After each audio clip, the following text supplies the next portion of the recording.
Um, Hello everybody, good evening. I hope I'm visible and audible as well. Please let me know if I'm not audible.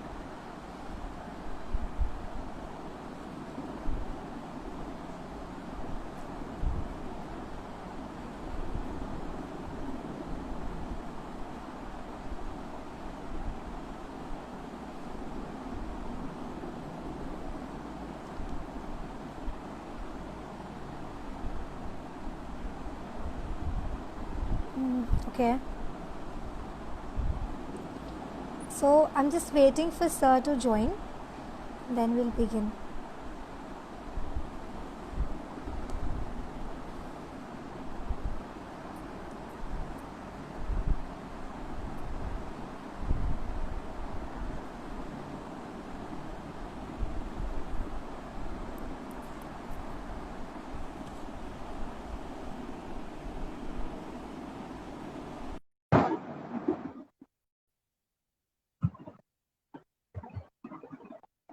This session is about corporate frauds. Harsh.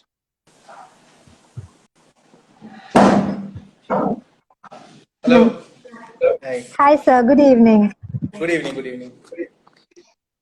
So before beginning this session, I'd first like to thank Janvi ma'am and Manjula Batra ma'am for allowing me to take this opportunity to conduct this session, and also we'd like to thank you for accepting. Yeah, my pleasure. My pleasure. I'm just So adjusting the I camera. think, sure, sir, please take your time.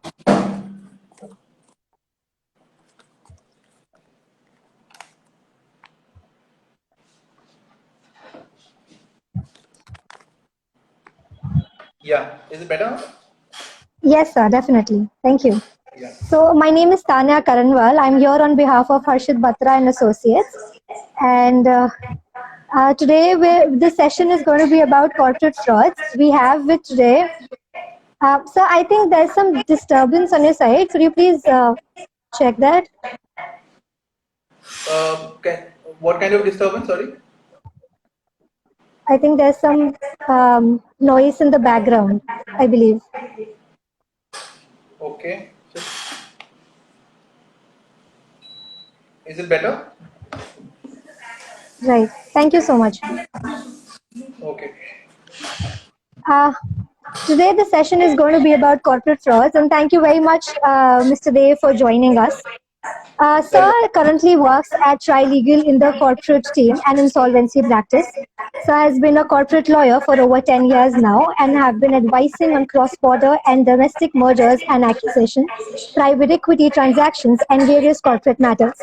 He has also advised resolution applicants in their bid to acquire companies undergoing the insolvency proceedings under the aegis of the Insolvency and the Bankruptcy Code of 2016. His recent transactions include advising the Government of India in their disinvestment of the entire state in the THDC Limited and the NEPCO. The Government of India netted approximately 11,000 crores in their deals. As an experienced corporate lawyer, Mr. Romit has knowledge of investor protection provisions that are built in the Companies Act of 2013 and the SEBI laws as well. Furthermore, he has also structured provisions in the shareholders agreement that are generally used by investors to seek protection against fraud and malpractices of promoters in the investee company. Thank you very much, sir, again for being with us today. So sir, without taking any delay, I'd first like to begin with starting what essentially corporate fraud is. You know, this term is used very widely in the corporate sector in the transactional matters and everything, but what does the phrase corporate fraud essentially means? Well, corporate fraud or white collar fraud, as it's commonly known as, is essentially when a company or its promoters, with a fraudulent intention of deceiving its investor or shareholders or lenders or the regulators, does certain acts does certain acts, and these acts may be in the nature of, for example, falsifying his accounts where its profit and loss statement is not showing exactly how much profit the company is making. it's showing more than what actually the company is making, and in case of debt, it is showing less than what the actual debt of the company is. Similarly, it can be also in the nature of a company using public money, siphoning of public money to shell companies which are then owned by the promoters, so that the money which the company gets from public shareholders, money which the company gets from banks, those are then siphoned off to other shell companies in forms of intercorporate loans or deposits, etc. Those shell companies are owned by promoters, so the public money is routed in the hands of the promoters, and instead of that money being used by the company, it is used by the promoters for their own uses or for their own ends.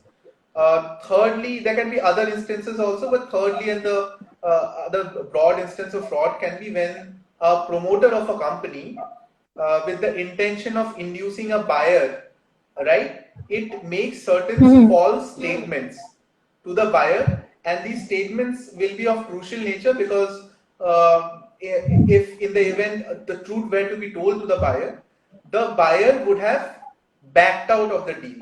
Buyer would have said, no, I don't want to acquire your company. But just so that the deal goes through, the promoter makes these statements to the buyer. So these are basically three kinds of activities a company or a promoter, when it indulges, it calls corporate fraud. Falsifying accounts or siphoning of public money, or making misstatements to a potential buyer. Okay, so it is essentially the major the people in the in the upper sector that are involved in the corporate frauds. Correct. It's the management. It's essentially the directors and the management who are managing the day-to-day affairs of the company. They, I mean, in 90% of the cases, those are the guys who are indulging in certain activities. Now, another point which is important to remember, especially in the Indian context, was that fraud was, prior to the 2013 Companies Act, fraud was not defined in the old Companies Act. Okay, in 1956 Act there was no definition of fraud. We had to look for a definition of fraud in the Contract Act, which, as you may be aware, it refers to essentially making certain statements or doing certain acts or omissions to induce another person to enter into a contract, and the result of fraud being that you can claim that the contract is void because fraud was played upon you. The second instance of a definition of a fraud was in the Indian Penal Code, while it was not defined fraud per se, but the Indian Penal Code defined certain acts and attributed fraudulent intention to that act. For example, there are in the Indian Penal Code, if you look at section 416 or 17, if I'm not wrong, there is a penal provision which says if you fraudulently impersonate someone with the intention of deceiving the other person to enter into a transaction with you, that's a penal offense. There are other provisions of fraudulently deceiving someone to capture their property. So like that. So essentially, although a strict definition of fraud was not given, but the fraudulent intention was given, right? Now in 2013 Act, again, because of the events that happened in the late 2000s, the government felt that it's important that a definition of fraud is introduced in the new Companies Act. So fraud as a concept was introduced in the 2013 Act, and there is penalty for fraud as well. Now the concept of fraud that was introduced in the Companies Act specifically referred to fraud being played in relation to the company or its shareholders or investors or lenders, right? Any act by virtue of which a fraud is being played by the company to its shareholders, investors or lenders came within the ambit of the definition what is being defined right now. So, as I would progress today, I would explain why all these things happened and how it happened. All right? Great. Right. Thank you so much. Before going to the next question, I'd like to tell to our viewers that if there's any question that you might have, you can just drop in and we'll probably move towards the questions at the end of the session. So, sir, given the fact that now finally the Indian legal system recognizes fraud and fraudulent activities in a much better manner than that it did earlier, so there have been major instances of corporate fraud in India. There have been instances since time immemorial. How is the Indian legal system dealt with those issues and those instances, and what have been the outcomes of those instances, especially given the fact that now we have separate provisions for the same? Sure.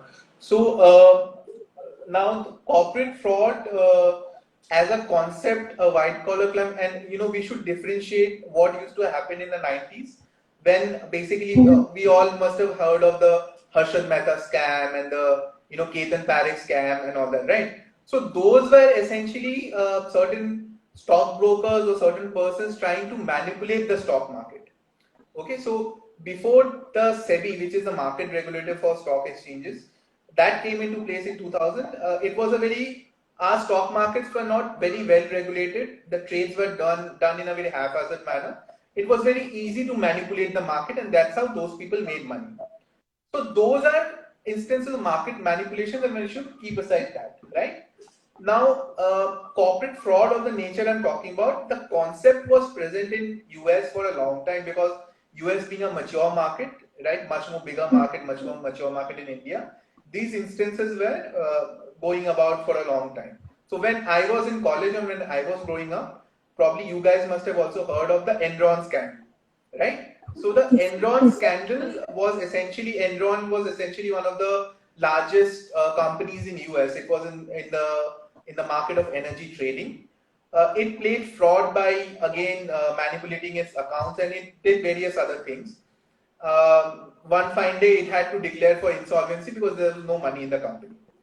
So Enron went down. Arthur Andersen, which was its auditor, again one of the biggest auditing firms worldwide, it also went down. It had to shut its doors because of the scandal. So this and Enron happened in the early 2000s, right? So close on the heels of Enron, and in India, the biggest probably case of corporate fraud at that time was the Satyam scandal, which was then called the Enron of India. So Satyam also had facts which were similar to Enron. Essentially, the promoters for years were showing profits in the books when there were none. They were showing liabilities in the books which were much lower than the liabilities which they had to actually pay off, right, liabilities and debts.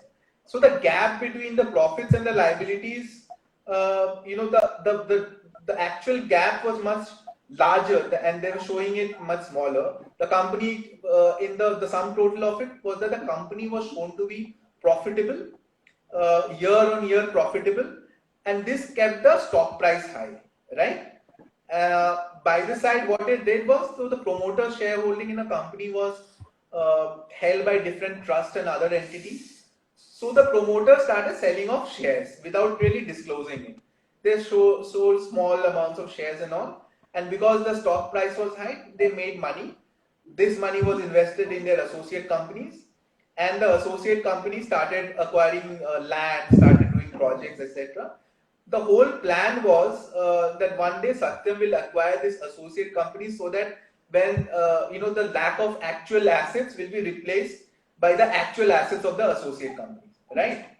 Uh, to fructify this plan, one day Satyam decided that we will acquire two companies called Maitas Infrastructure and Maita something.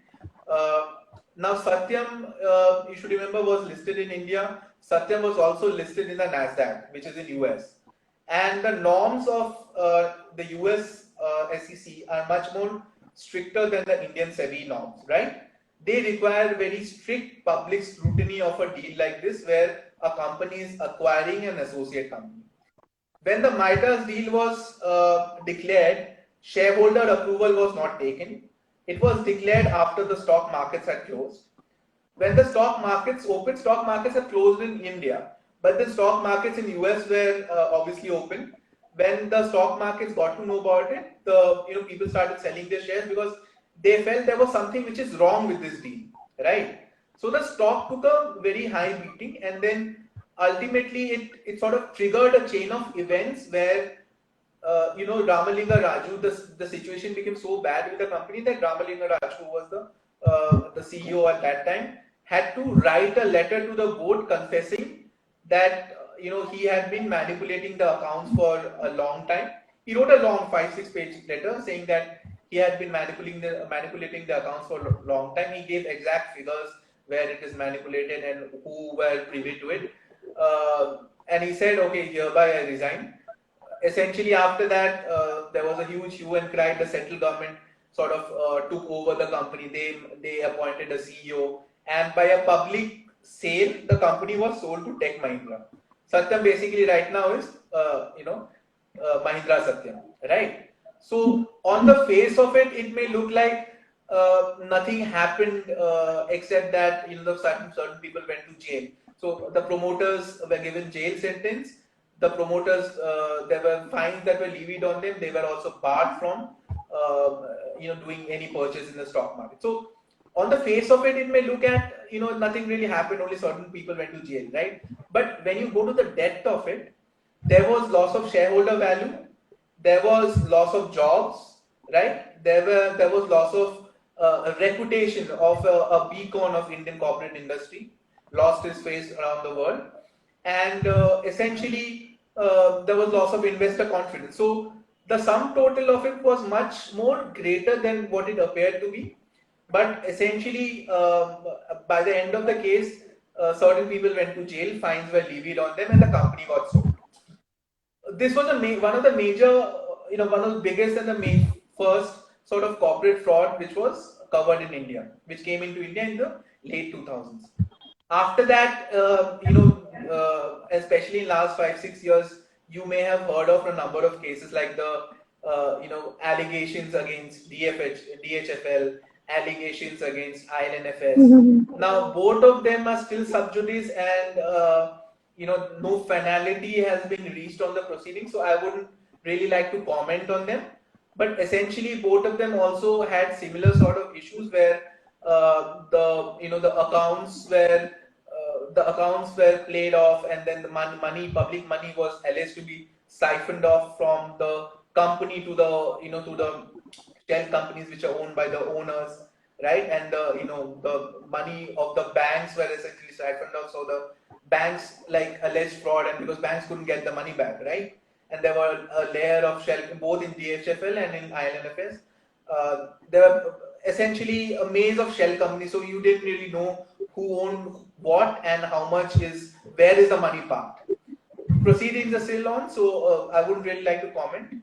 So these are basically where you manipulate your accounts or your siphon of money. The other type of fraud which I had spoke in the introduction section, where essentially a promoter, in order to induce a buyer to buy off his company, was with the case of in the deal of Ranbaxy, right, where Ranbaxy was bought off by Daiichi, which is a Japanese drug company. Now Ranbaxy at that time was the biggest drugs and pharmaceuticals company in India, by the market cap and also by the size. It was a generic drug manufacturer.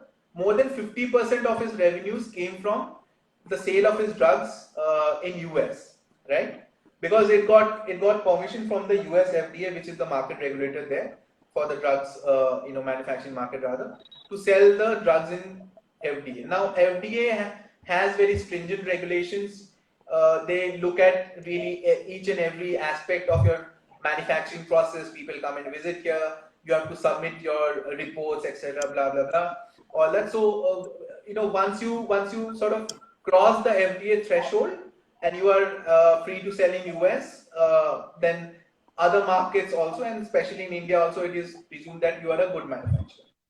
So based on how the companies was performing, Daiichi, which is a Japanese drug manufacturer, came and they said, okay, we want to buy you off because we want to start a manufacturing process in India with you guys.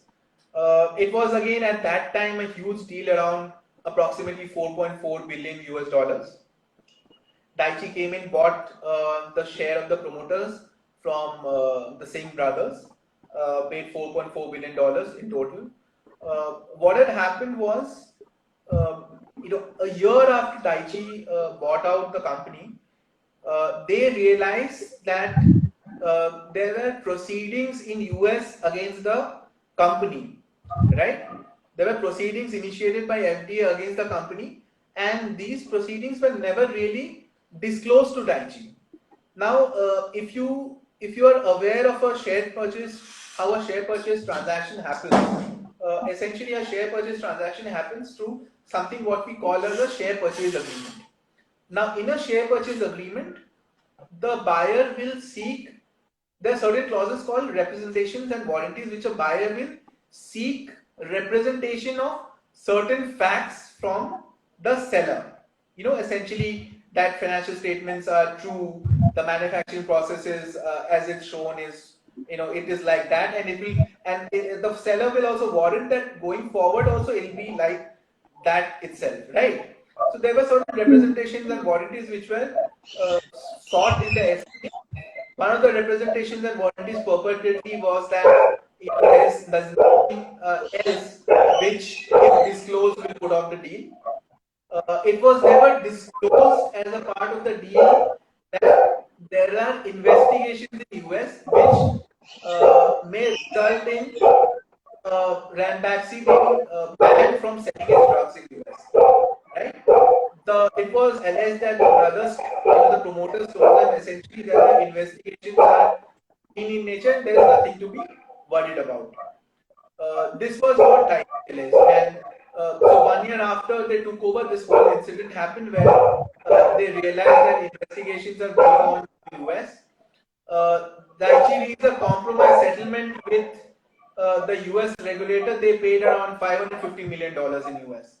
And because of this, because that they have suffered a loss, because of something which is not disclosed to them intentionally, they initiated arbitration proceedings in Singapore because the dispute resolution mechanism in the SPA said you have to do it in Singapore. Ultimately, they got an award. With the interest, it came around approximately between 3,000 to 3,500 crores. When the award was sought to be enforced in India, there were legal challenges which the promoters had initiated possibility of the award, but ultimately I think if I'm not wrong, in last December the Supreme Court sort of gave a finality to the decision. So this was one instance where a foreign player actually came in India, sued the Indian promoters for fraud, and the court and the government supported its claim and allowed the award in favor of the foreign acquirer to be set in India, to be sort of enforced in India. So these are the two main cases that I would love to talk about. Right. So, sir, that what I've understood from what you've told me is that we've seen that major, the people in dominance, the upper management is highly involved in this. But then at the same time, sir, what about the shareholders or the investors in the companies? So they also have a major role to play in the functioning of the company. So what is their, how are they affected by such corporate frauds? So essentially, in terms of retail investors, by retail investors I mean small individual investors or small investors who probably have invested like 1 lakh or 2 lakhs in buying shares of the company or even smaller amount, right? For a retail investor, am I audible? Yes, sir, you're audible. There was some disturbance here. I hope it's gone now. Yeah, for a retail investor, the obvious expectation is that when his share price will keep on increasing, and he will also sort of get dividends from the company year on year, right? There are legendary stories of retail investors holding on to Reliance stock so that they can use the stock, they can sell the stocks to fund their daughter's marriage. I don't know if you have heard of them, but in Gujarat, there are a lot of people who have Reliance stock just as a safety net. So that is a primary sort of expectation from a retail investor when he or she invests in the stock market. So essentially, when a fraud happens and it's discovered, right, then obviously there is a fall in the share value. From 100 rupees per share, the share value can fall down to 1 rupee. There is a fall in the share value. There is if the company doesn't have money, it can't pay dividends. So the financial position of a retail investor is obviously affected. Now, in terms of a financial investor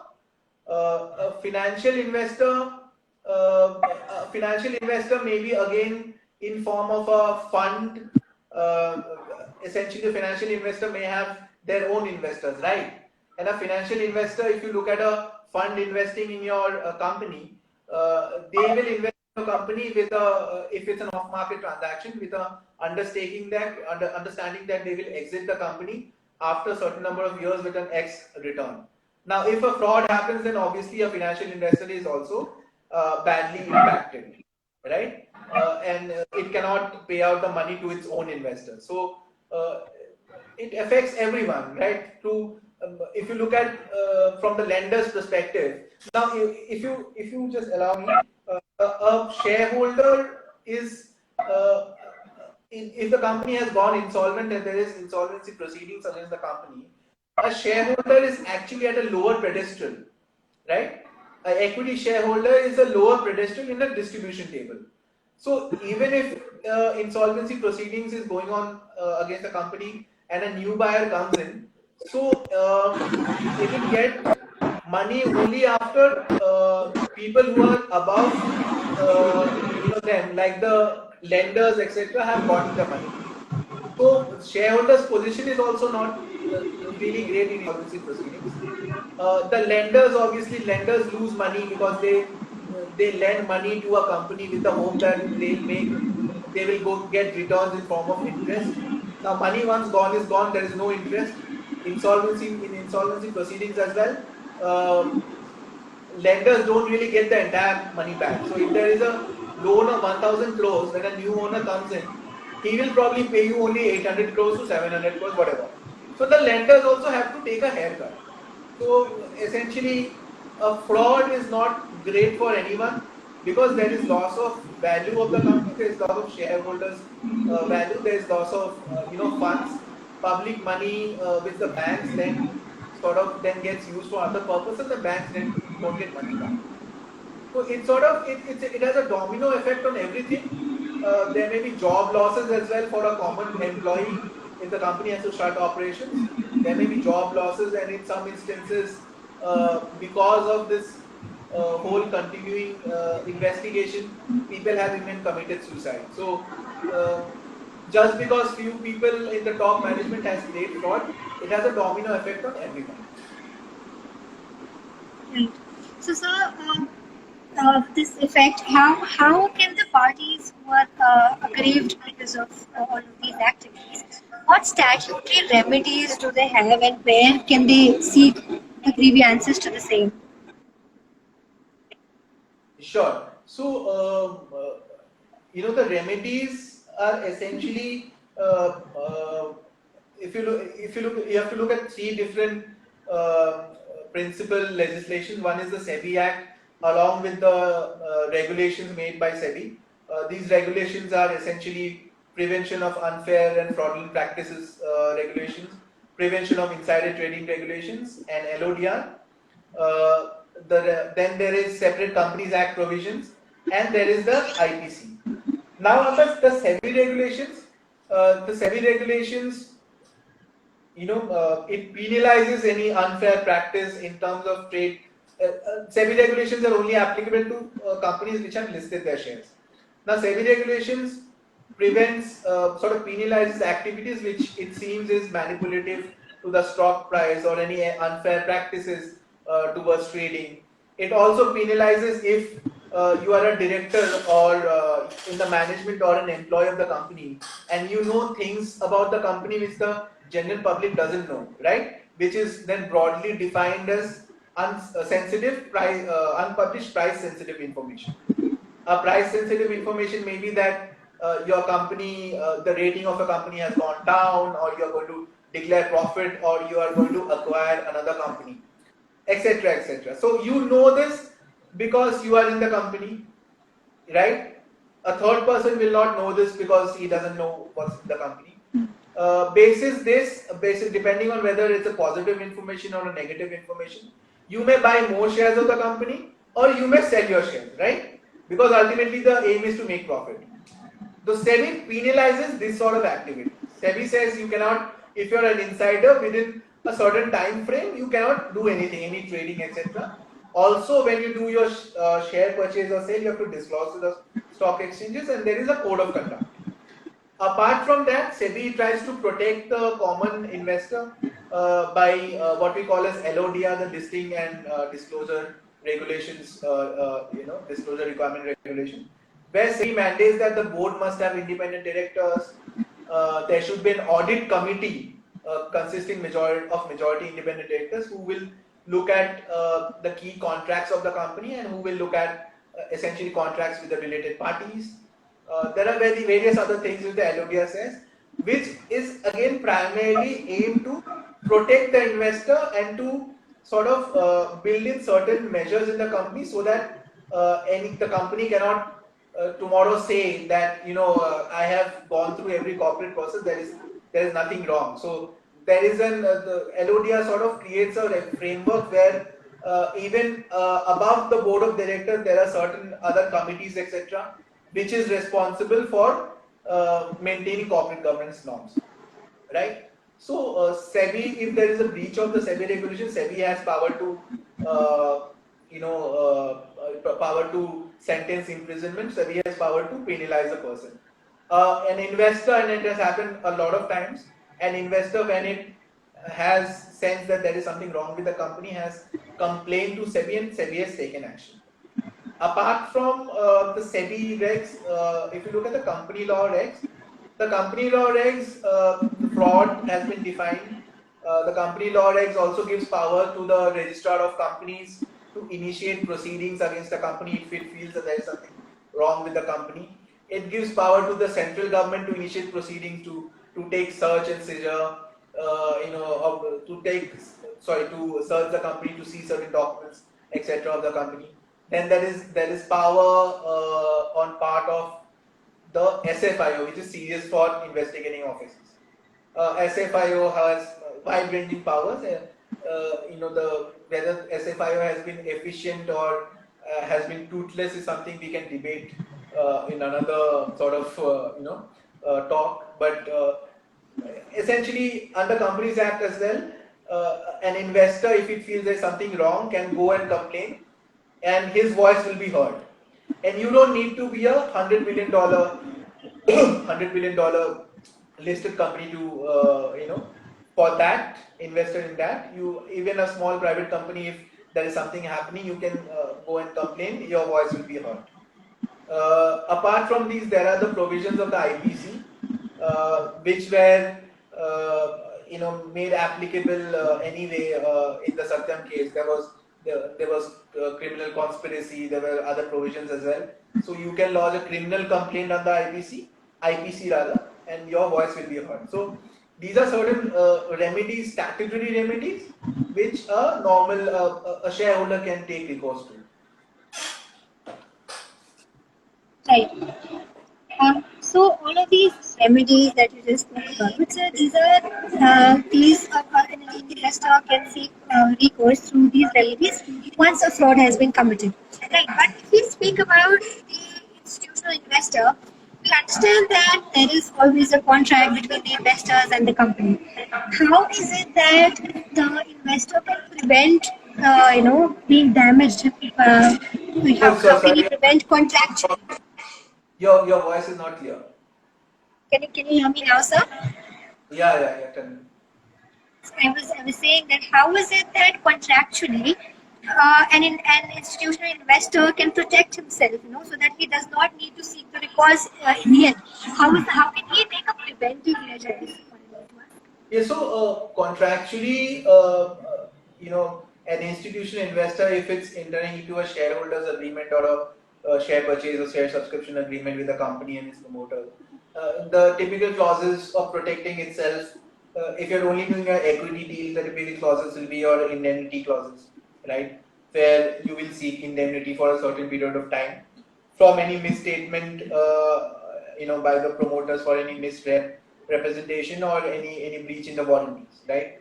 You can seek indemnity, and depending on how you negotiate it, your indemnity can be an uncapped indemnity or can be capped at a certain high threshold, so that in the event there is any breach, or in the event there is any misrep, etc., you can uh, straight away claim an indemnity from the other party.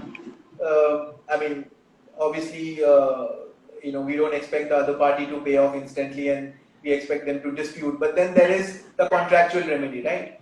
Apart from indemnity, under Contract Act, there is a statutory remedy of damages. You don't really need to incorporate it in the contract; it's given to you by law. You can invoke the damages section as well. You may be aware there are certain differences between damages and indemnity. Damages, if you claim damages, you'll be entitled to only get reasonable compensation. You will not be entitled to get compensation for anything indirect or anything which is ancillary, like you can't claim lawyer fees, etc., through damages, which you can claim through indemnity. If you're doing a debt deal, then probably you can seek that a certain asset of the company uh, is secured by a charge created in a favor exclusively. You can also seek a corporate guarantee from the company, so that if everything goes bust and the insolvency proceedings are started, you get the status of a secured creditor, which is higher than a normal, unsecured creditor, higher than a equity shareholder. Uh, these are some of the provisions which you can incorporate contractually, but then again, depending on how much appetite you have to fight, how much appetite the other party has, how intrinsic is the scheme of fraud, to say that you will get your money back within X number of years, or that you will get your entire money back, will be a fallacy. But you will have to fight the legal fight. It has to run its own course, but then at least contractually you can safeguard yourself by inserting these provisions. So all of these clauses are they like predefined model clauses, or can the parties edit them, to suit their own needs? Hear me now? Yeah, Can you hear me now? yeah. I'm so sorry for that. I was saying that these clauses that you just spoke about. So these are like predefined set of clauses, right? Or can the parties edit them to suit their own needs and wants as per the contract? Yeah, no, so these are some typical clauses which are used. Then every transaction has its own complexity, every transaction has its own fact scenario. Depending on the facts and circumstances, you can probably ask additional protection. For example, you can ask for a charge over assets of certain your group companies, or you can ask a group company to give you a corporate guarantee, or look for a group, make a group company equally liable to pay indemnity, etc. So depending on what kind of deal it is, you can tailor the safeguards, but then these are something which are very broadly, what I told you is very broad boundaries within which we as lawyers try to protect our clients, our clients who are investors in other companies. Right, sir. So actually, we've received some questions on our DM. So if you could just allow me to ask this to you. Yeah, sure, sure. So the first question that we have is that it is very evident that the corporate frauds, major corporate frauds, have very vast effect on the economy as a whole. So, considering this effect that it has on commerce and an economy, does Indian law need not to be preventive in this nature? Or, or is there a need to amend the laws so as to become preventive? Indian laws, uh, how do I, so Indian laws essentially, if you look at the SEBI laws and certain other disclosure requirements of the Companies Act. So they are with the intention of preventing the small shareholders, right? Because SEBI says disclose, disclose, disclose, disclose everything. You have to put it up in your website. You have to put it up in a stock exchange. If you're doing an M&A deal, you have to disclose within 24 hours. If you're declaring your financial results, you have to disclose within half an hour. If in a board meeting you are discussing a dividend, you have to declare and disclose to the stock exchanges.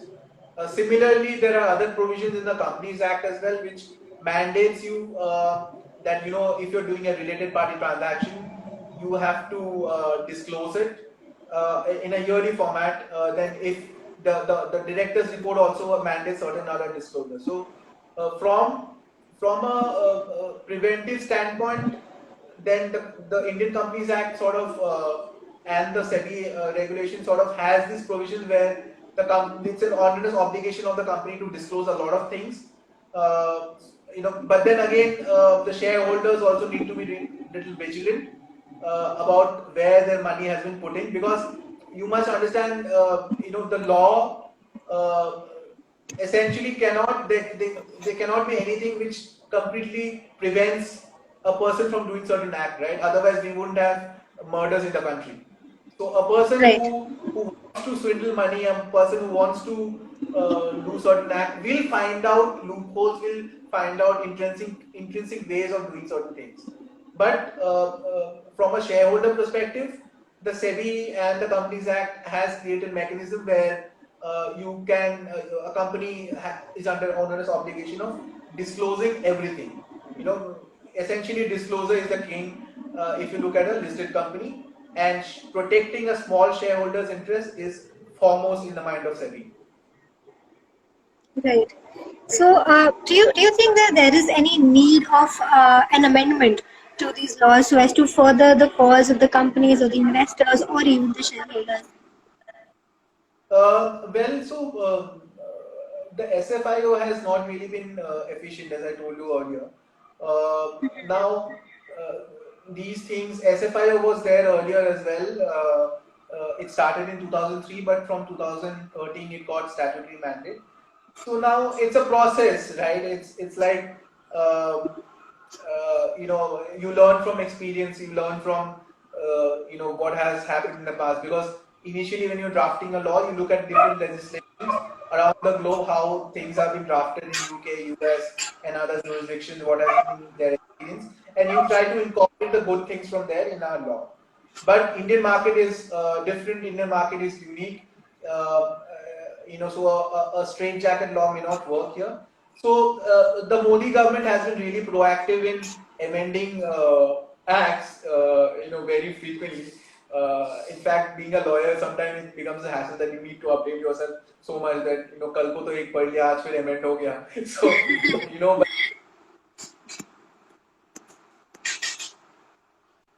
Yes, sir.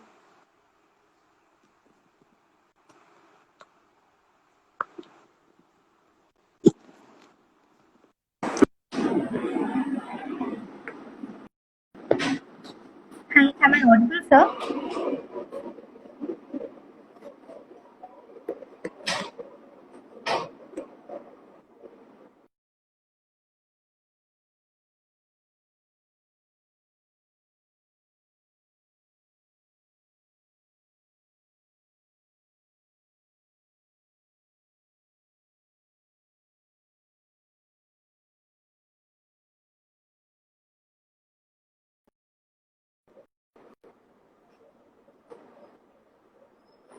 Hi, sir, am I audible, sir?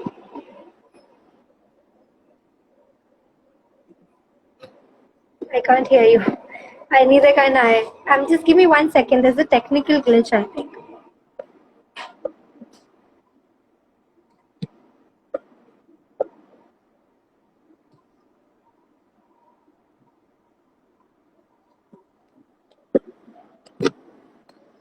Can you hear me now?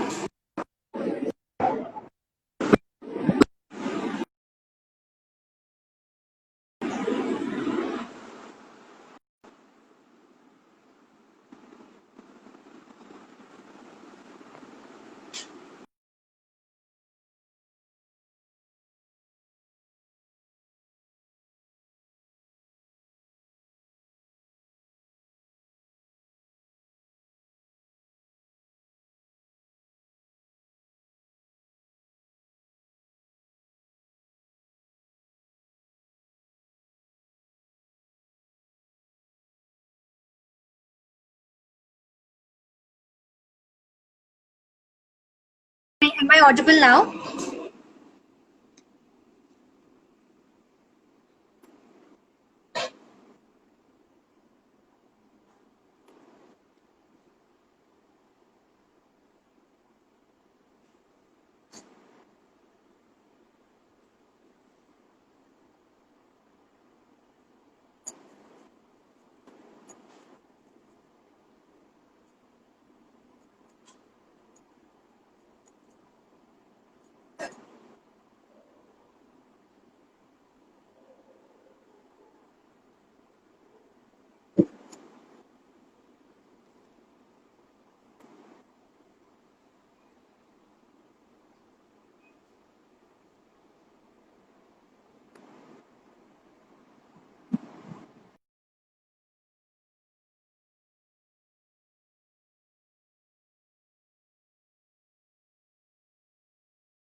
Hi, sir. Can you hear me now, sir?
Hi, sir.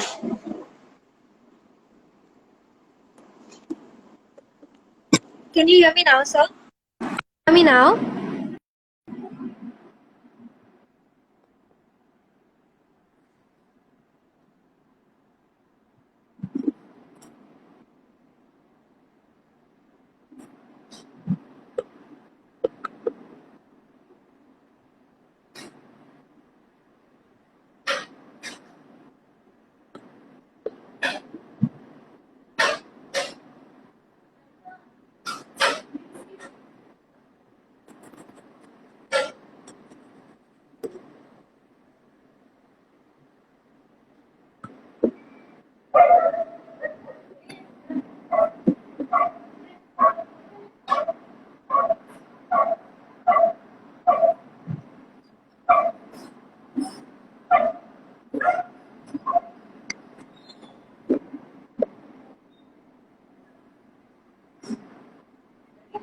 Neither can I, sir. Neither can I. Can't even hear you. Can you join again? 1 second. 1 second, please.